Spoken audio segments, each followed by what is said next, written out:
જો તમે ઘણા ટાઈમથી વજન ઘટાડવાની કોશિશ કરો છો, જીમ પણ જઈ આવ્યા છો, ડાયટ પણ કરી લીધું છે, પણ વજન તમારો ઘટતો નથી અથવા ઘણા વાર એવું થાય છે કે વજન ઘટી જાય છે અને પાછો વધી જાય છે, તો આ વિડીયો તમારા માટે જ છે. આ વિડીયો કમ્પ્લીટ જુઓ અને કમ્પ્લીટ રેસિપી મેળવો કે વજન સ્ટેપ બાય સ્ટેપ કેવી રીતે ઘટાડવું. હું તમને એક સિમ્પલ રસ્તો આપીશ.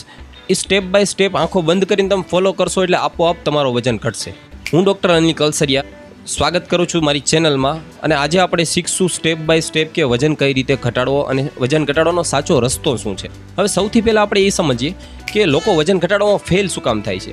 લોકો ફાસ્ટ ક્રેશ ડાયટ કરે છે, ભૂખ્યા રહે છે, તો એનાથી શું થાય છે, તમારો મેટાબોલિઝમ ડાઉન થઈ જાય. થોડા ટાઈમ સુધી તમે એ કરો તો વજન ઘટે છે, પણ તમે પાછું થોડું પણ વધારે જમો તો તમારો બાઉન્સ બેક કરે છે વજન અને અચાનક વધી જાય છે. એટલે આપણે સિમ્પલી પહેલાં વજન ઘટાડવાનું સાયન્સ સમજીએ.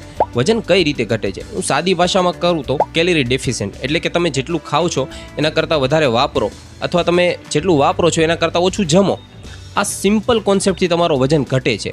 પણ એ તમારે ભૂખ્યા રહીને નથી કરવાનું. તમારે પ્રોપર પ્રોટીનવાળો ખોરાક, પ્રોપર ઓછી કેલેરીવાળો ખોરાક, પેટ ભરાઈ જાય એવો ખોરાક અને તમારું મેટાબોલિઝમ ઊંચું રહે. મેટાબોલિઝમ એટલે જે તમારી ખોરાક પાચન કરવાની જે ક્ષમતા છે એ પ્રોપર રહે, એ પ્રોપર ઉપર રહે. એ રીતે આપણે વજન ઘટાડવાનું છે, નહીં કે ક્રેશ ડાયટ કરીને કે ભૂખ્યા રહીને. હવે પોતપોતાનો ડાયટ તો પોતાની બોડી ટાઈપ, પોતાનો વેઇટ અને પોતાના મેટાબોલિઝમ ઉપર હોય છે. પણ હું અત્યારે તમને સિમ્પલ ફોર્મેટમાં એક જનરલી ડાયટ પ્લાન આપું છું. એ તમે ફોલો કરશો, તમે ગમે એટલા વેઇટના આવીશો, તમારો વેઇટ લૂઝ થશે જ. તે ઓછા વધુ પ્રમાણમાં થઈ શકે છે, પણ તમારો વેઇટ લૂઝ થશે. સૌથી પહેલાં વેઇટ લૂઝ થવા માટે શું જરૂરી છે? સૌથી પહેલાં તો તમારું પેટ સાફ થવું જોઈએ. જો તમારે ડાયટ ચાર્ટ નોટ કરવો હોય તો પેપર અને પેન લઈને બેસી જાઓ અને નોંધ કરતા જાઓ અને તમારી લાઈફમાં એપ્લાય કરો સ્ટેપ બાય સ્ટેપ. સૌથી પહેલાં સવારે ઉઠી અને એક ગરમ પાણીનો ગ્લાસ લ્યો, એમાં અડધું લીંબુ નીચોવો અને પીવાનું છે. ઘણા લોકોને લીંબુની એલર્જી હોય અથવા દુખાવો થતો હોય શરીરમાં, તો લીંબુ લેવાની જરૂર નથી. જે લોકોને સૂટ થાય એ જ લીંબુનો યુઝ કરે અને પ્રોપર ગરમ પાણી પીવો. અડધો કલાક પછી બ્રેકફાસ્ટ કરવાનો છે. હવે તમારે આખા ડાયટમાં કરવાનું શું છે? તમે જે પણ ખાતા હો એ જ શરૂ રાખવાનું છે, પણ એમાંથી 20% કટ કરવાનું છે.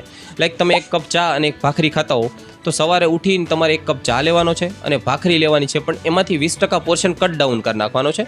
વધારાની ભાખરી જે વધે છે 80% એ જ તમારે ખાવાની છે. બીજું, જો તમને બપોરે એના પછી ભૂખ લાગે 10 વાગે કે 11 વાગે, તો કોઈ પણ એક સિઝનલ ફ્રૂટ લેવાનું છે. હવે આપણે આવીએ લંચ ઉપર. લંચ ઉપર શું કરવાનું છે? તમારે સાંજે તે મગ અથવા કોઈ પણ કઠોળ પલાળી દેવાનું છે અને બપોરે સ્પ્રાઉટ બનાવીને બાફીને એક રોટલી લેવાની, ઘીમાં ચોપડ્યા વગર કે બીજું કોઈ પણ ઓઇલ કે યુઝ કર્યા વગર, અને એમની સાથે 1 કપ સ્પ્રાઉટ લેવાના છે, અથવા એમની સાથે કોઈ પણ એક વઘારેલા કઠોળ અથવા વઘારા વગર લીંબુ નાખીને ચાટ ફોર્મમાં પણ તમે બનાવી શકો એ કઠોળ લેવાનું છે. અને સાથે સાથે 1 ગ્લાસ છાશ કે 1 વાટકી તમારે દહીં લેવાનું છે. આ તમારું બપોરનું મેનુ છે. હવે સીધું આવે છે ડિનર.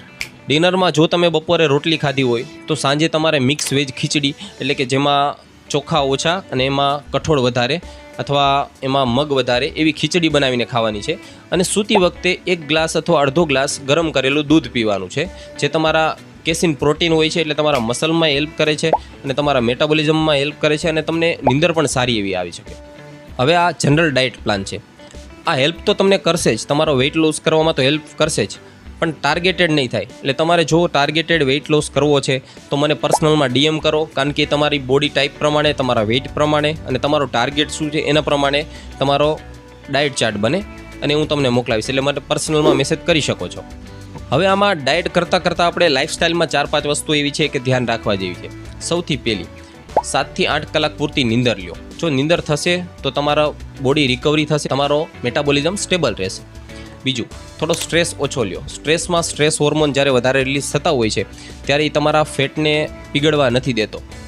ત્રીજી વસ્તુ છે, રોજ થોડું વોકિંગ કરવાનું છે. વોકિંગ ના કરો તો ઘરે તમે સૂર્ય નમસ્કાર પણ કરી શકો, પણ કોઈ પણ ફોર્મમાં તમારે એક જગ્યાએ બેઠું નથી રહેવાનું. તમે એક જગ્યાએ બેસીને કામ કરતા હો તો ઊભા થઈને 10-15 મિનિટ સુધી ચાલી લેવાનું કે સ્ટ્રેચિંગ કરી લેવાનું, પણ તમારું બોડી મૂવમેન્ટમાં હોવું જોઈએ, એક જગ્યાએ બેસવાનું નથી. ક્રેશ ડાયટ કે બીજા કોઈ ડાયટ, ઘણા બધા ડાયટ માર્કેટમાં ચાલે છે, કીટો ડાયટ છે, ક્રેશ ડાયટ છે, એ ઓપ્શન નથી.